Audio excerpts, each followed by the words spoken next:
Shalom Sobat Rema Kehidupan. Prinsip kepemimpinan seperti apa yang Yesus ajarkan bagi kita? Prinsip yang seringkali bertentangan dengan prinsip kepemimpinan dunia, yaitu prinsip kepemimpinan yang melayani. Berbicara tentang melayani adalah berbicara sebenarnya sesuatu yang bertolak belakang dengan sifat dasar manusia. Karena manusia cenderung lebih mau untuk dilayani daripada melayani. Bahkan manusia akan selalu bersaing untuk menjadi yang terbaik. Kalau bisa sampai kepada tahap menguasai orang lain. Contoh sederhananya adalah kalau kita melihat sebuah perlombaan. Setiap kita pasti pernah mengikuti suatu perlombaan atau setidaknya menonton sebuah perlombaan. Dalam perlombaan itu, tentu setiap peserta menginginkan satu hal yang sama, yaitu kemenangan. Setiap orang akan bersaing untuk mendapatkan posisi tertinggi dan mengalahkan lawan-lawan mereka dalam perlombaan. Nah, ternyata persaingan itu juga bisa terjadi dalam berbagai bidang kehidupan, seperti di sekolah, di pemerintah, bahkan di gereja sekalipun. Salah satu hal yang menyebabkan manusia melakukan hal itu sebenarnya adalah karena manusia itu memiliki keinginan dasar atau kebutuhan untuk menjadi lebih tinggi atau lebih baik dari orang lain. Manusia membutuhkan eksistensi diri, membutuhkan sebuah pengakuan dari orang lain bahwa dirinya adalah yang terbaik. Hal ini pun dialami oleh murid-murid Yesus. Dalam Markus 9 ayat 33-37, di sana dikisahkan terjadi pertengkaran di antara 12 murid Yesus ketika mereka mempertanyakan siapa yang terbesar di antara mereka. Kemudian Alkitab juga mencatat sebuah kisah yang hampir mirip, di mana murid-murid Yesus bertengkar untuk memperoleh kedudukan tertinggi sebagai murid Yesus. Dalam Markus 10 ayat 35-45. Di sana dikisahkan murid-murid Yesus bertengkar ketika ada dua orang murid Yesus, yaitu Yohanes dan Yakobus, meminta sebuah kedudukan dalam kemuliaan kelak.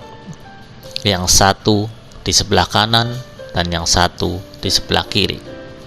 Yang mana artinya mereka menginginkan suatu tempat yang paling mulia dibandingkan dengan murid-murid yang lain. Nah, melihat hal itu, Yesus pun memberikan nasihat kepada mereka yang tercatat dalam Markus 10 ayat 42-45. Di sana dikatakan, tetapi Yesus memanggil mereka lalu berkata, "Kamu tahu bahwa mereka yang disebut pemerintah bangsa-bangsa memerintah rakyatnya dengan tangan besi, dan pembesar-pembesarnya menjalankan kuasanya dengan keras atas mereka. Tidaklah demikian di antara kamu.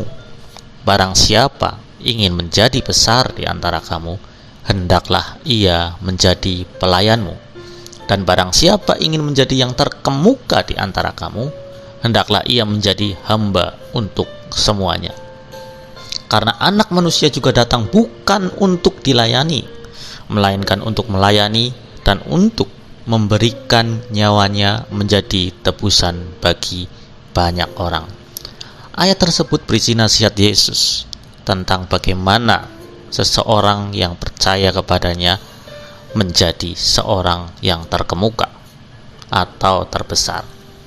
Yesus membandingkan sesuatu yang kontras antara pandangan dunia yang diwakili dengan pandangan murid-muridnya dengan pandangan Tuhan mengenai sosok seorang pemimpin, seorang yang besar, seorang yang terkemuka.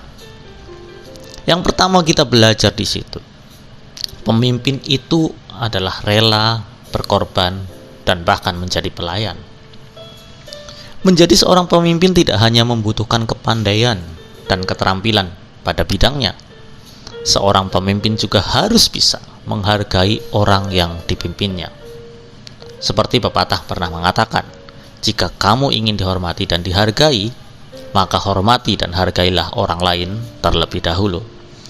Dalam nasihatnya, Tuhan Yesus mengajarkan para murid bahwa seseorang yang mau menjadi terbesar dan terkemuka harus menjadi pelayan dan hamba untuk semuanya.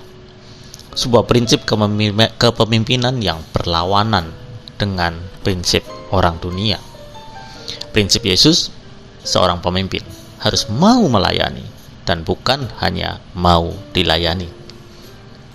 Yesus berbicara demikian bukan asal bicara, tetapi Yesus sendiri telah memberikan contoh dan teladan mengenai prinsip tersebut.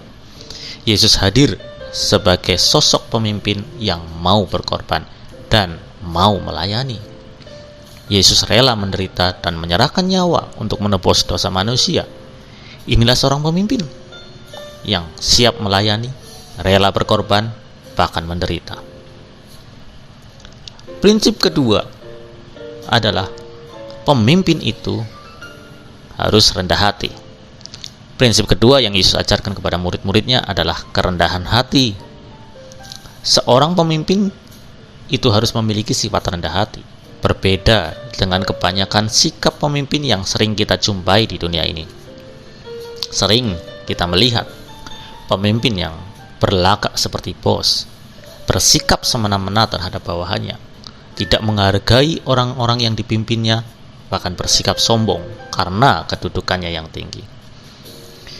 Tuhan Yesus sendiri tidak menginginkan kepemimpinan yang kejam dan otoriter.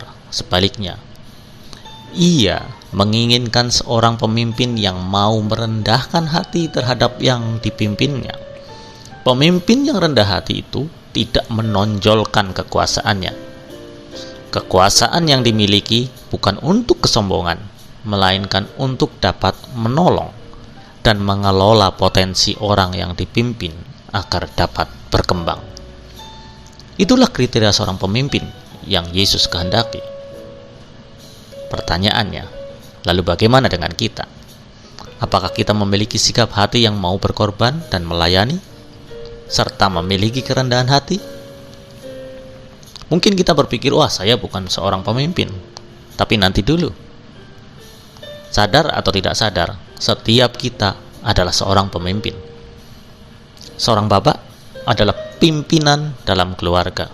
Seorang ibu, pemimpin bagi anak-anaknya. Bahkan seorang anak juga merupakan seorang pemimpin bagi dirinya sendiri, dan suatu saat dia akan menjadi seorang pemimpin bagi keluarganya kelak.